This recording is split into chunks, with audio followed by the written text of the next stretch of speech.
لقب أسطورة في الفترة الأخيرة بقى متداول بشكل يمكن فقد جزء كبير من معناه، وكل واحد عايز يمجد في لعيب تبع ناديه ولا بيحبه يقعد يحط عليه اللقب ده، سواء في المستوى العالمي أو حتى على المستوى المحلي.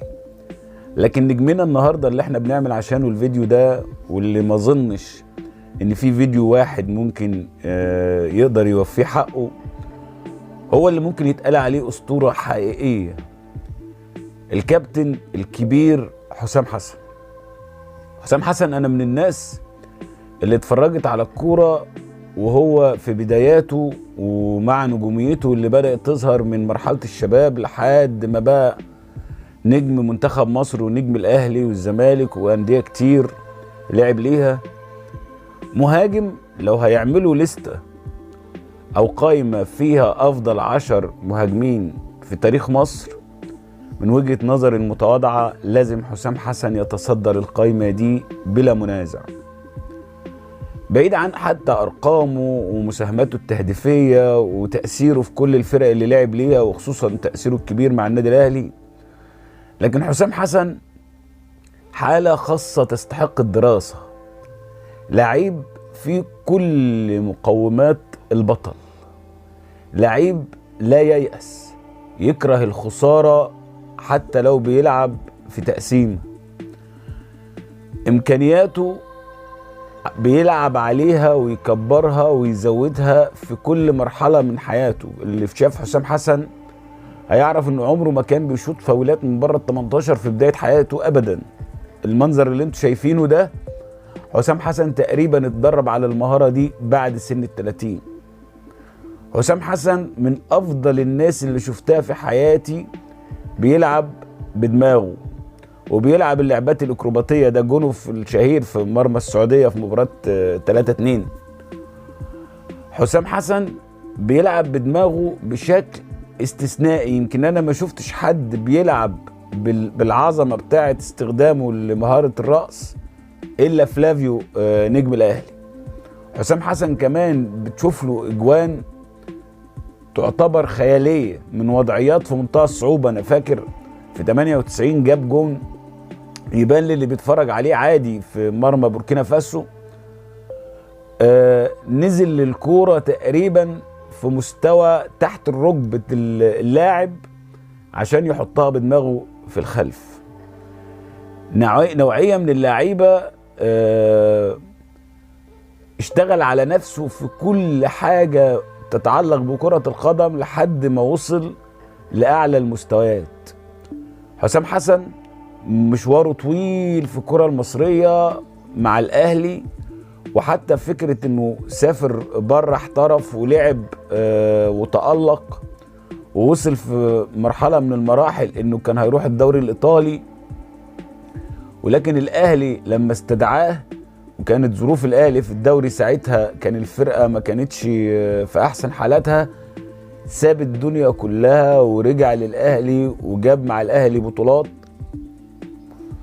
والطريقة اللي بعد كده مشي بيها من الأهلي وأنا كنت ضدها تماما وكانوا عايزينه تقريبا يعتزل، حسام حسن حس ان هو قادر يدي، ولما مشوه من الأهلي راح الزمالك وعمل أفضل فترة يمكن في تاريخ الزمالك في 2001 و2002 و2003. خدوا الدوري وخدوا دوري أبطال، خدوا الكاس مصر، خدوا السوبر الأفريقي، عملوا فترة خيالية مع الزمالك. لاعب كل مقومات راس الحربة العالمي تلاقيها فيه. أنا دايما كانوا بيسموه بابان، اللي اتفرج على بابان بتاع فرنسا حسام حسن قبل ما يقرعها يعني كان تقريبا كوبي وبيست منه. رجله اليمين بيستخدمها بمهارة عالية جدا، حتى رجله الشمال اللي هي ما هياش بنفس الكواليتي بتاع اليمين، في كل المواقف اللي بيتحط فيها انه يستخدم رجله الشمال كان بيستخدمها بشكل رائع. احسن واحد يمكن شفته في حياتي بيتحرك في ال18 بوعي مش طبيعي، عارف هو بيعمل ايه بالظبط، بيتواجد في المكان الصح دايما، دايما هو اللي بيروح للكوره وبيستنى وما بيخافش. في مهاجمين تحس انه بيتداروا، مش عايزين يظهروا، مش عايزين حد يشوفهم، يبعدوا عن الكوره. حسام حسن دايما تلاقيه بيطلب الكوره وبيروح للكوره. الفينش بتاعه يكاد يكون مثالي في كل المواقف اللي بيتحط فيها. افكاره في اللعب واللعب الجماعي مع زمايله، اللحظات التاريخيه اللي عشنا فيها مع منتخب مصر. حسام حسن جونه الشهير في مرمى الجزائر اللي وصلنا كاس العالم في 90، وضربه الجزاء الشهيره اللي خدها في ماتش هولندا وكان عامل مباراه عالميه. بصوا حتى اللي بتكلم عليه على رجله الشمال بيستخدم رجلين الاتنين في مواقف كتيره جدا، بتعمل له حلول شديده بتسهل عليه دنيته.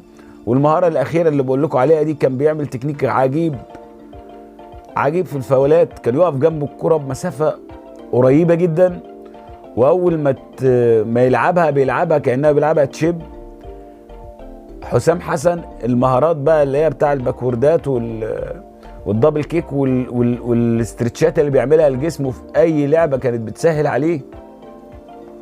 حسام حسن من اكتر الناس اللي انا حبيتها في الكوره، ولحد اللحظه اللي احنا بنتكلم فيها دي كنت اتمنى انه في مجال التدريب الباع الكبير اللي خده فيه ونجاحاته اللي عملها، كنت اتمنى ان يجي يوم والاقيه بيدرب الاهلي ويدرب كمان منتخب مصر.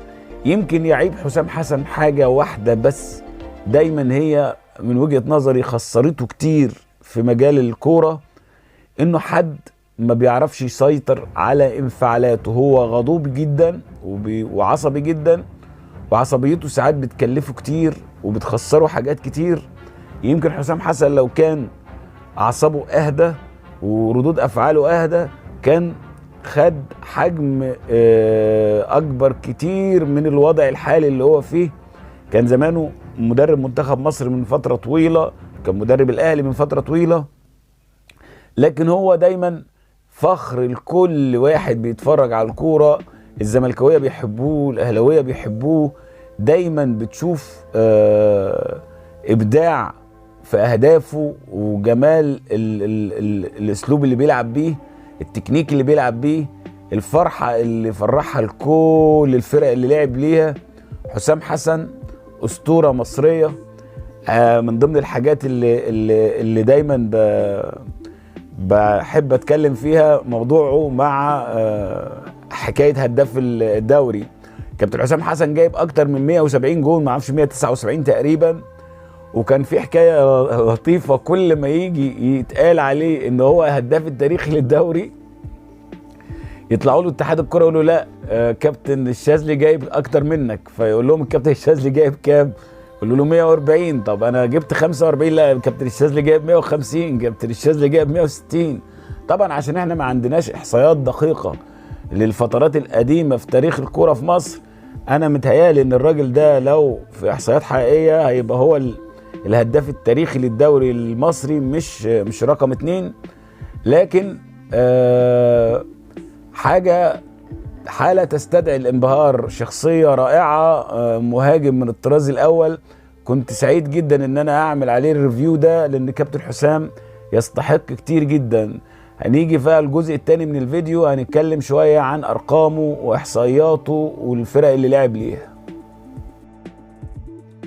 الاسم بالكامل حسام حسن حسنين، مواليد 10 أغسطس 1966، مواليد العزبة البحرية التابعة لمنطقة حلوان جنوب العاصمة المصرية القاهرة.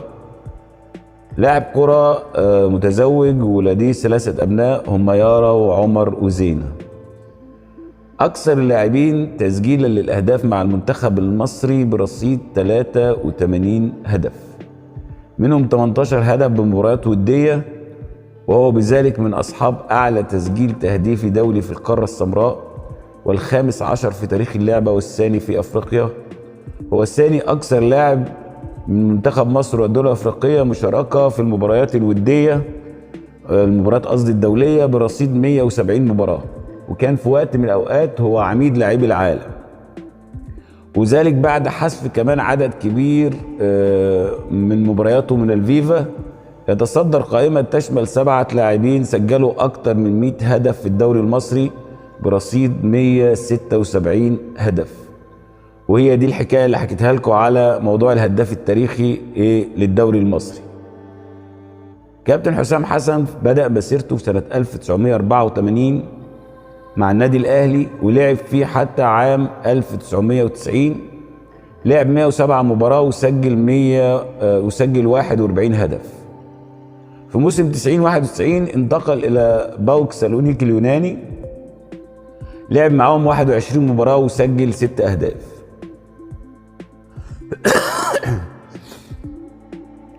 موسم 1991-92 انتقل لنادي نيوشاتل زاماكاكس السويسري.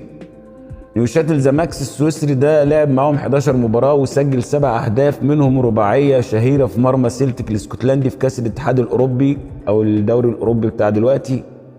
وهو ضمن 4 لاعبين فقط على مر التاريخ أحرزوا 4 أهداف في مباراة واحدة في بطولة لأندية أوروبا. وحط تحت دي 1000 خط. هو ضمن 4 لاعبين فقط على مر التاريخ أحرزوا 4 أهداف في مباراة واحدة في بطولة لأندية أوروبا. بعد تألقه السريع مع باوك تلقى عرض من لاتسيو الإيطالي. خلي بالكم ده اللي كنا بنقوله ان هو كان هيروح الدوري الإيطالي، وكانت هتبقى نقلة كبيرة جدا في حياته الكروية. لكن نظرا لمعاناة النادي الأهلي في الدوري زي ما قلنا، طلبوا مسؤول النادي ليعودوا سنة 92 وتعود معه البطولات، حيث لعب مع الأهلي حتى عام 99. شارك في 194 مباراة، سجل 96 جول. شوف من ساعة رجوعه 7 سنين جاب فيهم 96 جول ولعب 194 مباراة. موسم 99-2000 انتقل لنادي العين الإماراتي ولعب معاهم 10 مباريات وسجل 3 أهداف. عام 2000 وفي تحول كبير لمسيرة كابتن حسام انتقل لنادي الزمالك، ودي كانت النقلة اللي أنا حكيت لكم عليها، إنه عمل بطولات مع نادي الزمالك وخد دوري أبطال، وحكاية طويلة أوي. بداية لعبه مع المنتخب كانت سنة 85، كانت أول مباراة دولية أمام النرويج، واستمر لحد 2006. فاكرين انتوا الجون الشهير اللي جابه في البطولة بتاعتنا اللي عملناها هنا دي. شارك في 170 مباراة دولية وسجل 83 هدف، أهمها طبعا هدف تأهل المنتخب المصري لكأس العالم في 90. كان له الدور البارز في فوز منتخب مصر بكأس الأمم الأفريقية عام 98، ودي كانت من أقوى بطولاته ببوركينا فاسو، بعد أن توقع الجميع اعتزاله نظرا لإصابته بغضروف في الركبة عام 97. لكن كابتن الجوهري صمم إن هو ياخد كابتن حسام معاه رغم الانتقادات اللاذعة اللي اتحط ليها كابتن الجوهري. حصد البطولة وحصد هداف البطولة بالتقاسم مع مكارسي ساعتها بتاع جنوب أفريقيا. كانت آخر هدفه اللي قلنا عليها في مباراة الكونغو الديمقراطية ساعة ما جاب الجون في ماتش 2006. في 2001 قبل انطلاق المباراة الودية لمنتخب مصر مع الزامبي، نزل جوزيف بلاتر رئيس الاتحاد الدولي لكرة القدم برفقة عيسى حياته وميشيل بلاتيني لأرضية ملعب استاد القاهرة، وقلد حسام حسن بشارة عميد لاعبي العالم بعد أن بلغ عدد مشاركاته الدولية 151 مباراة، متخطيا الألماني لوثر ماتيوس. كابتن حسام حالة تستحق الإشادة والتعظيم.